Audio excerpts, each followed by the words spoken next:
Good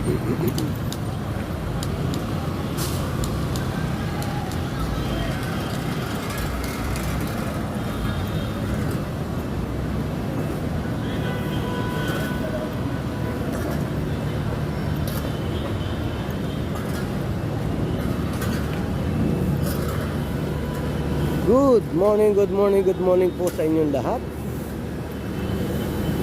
Muli po ay nandito tayo sa Divisoria upang mag-update po kung ano po ang kaganapan dito, nangyayari rito.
Ngayon po ay marami po mga tumpok na basura, pero hahakutin na rin kaagad po ng Lionel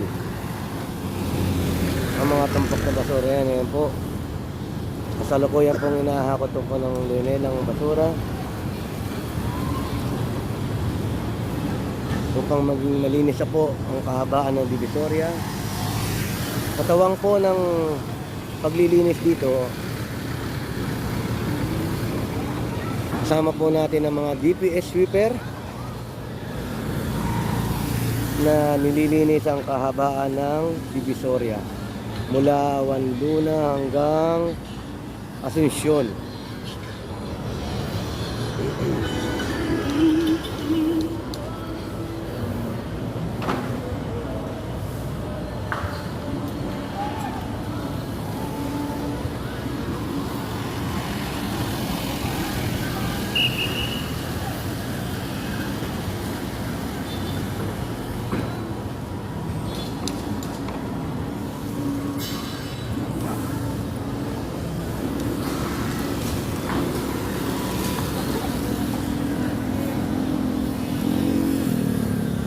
Kung bago ka lang po sa aking channel, please like, share, and subscribe. Pakiclick na rin po ang notification bell para mayroon po tayong mga update dito po sa Divisoria.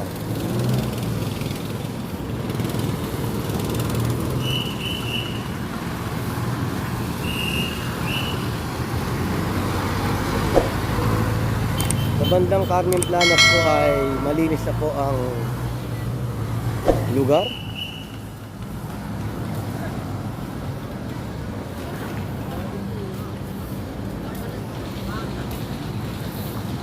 Ganun din po sa Santo Cristo hanggang Asuncion po.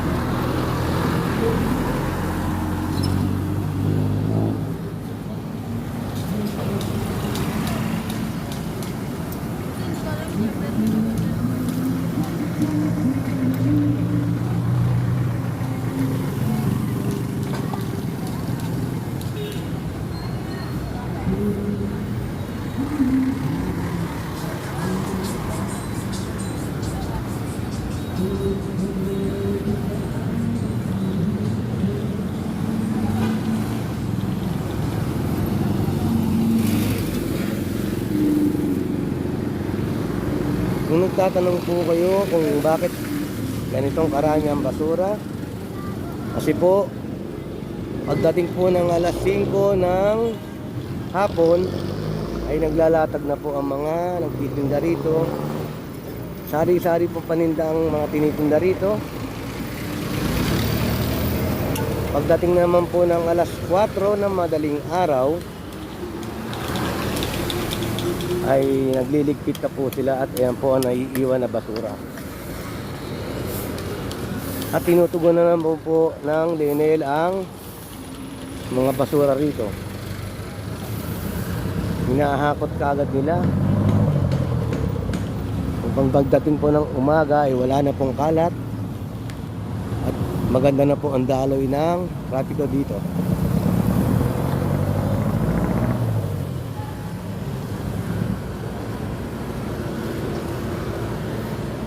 Shoutout po sa mga subscriber ko.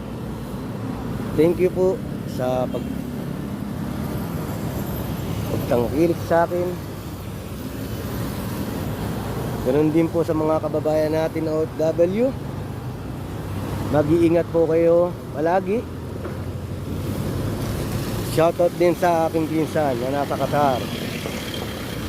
Pinsan, baka naman. Ingat ka palagi dyan. Dito po, tututo pa sa Lenel upang hakutin ang mga basura rito.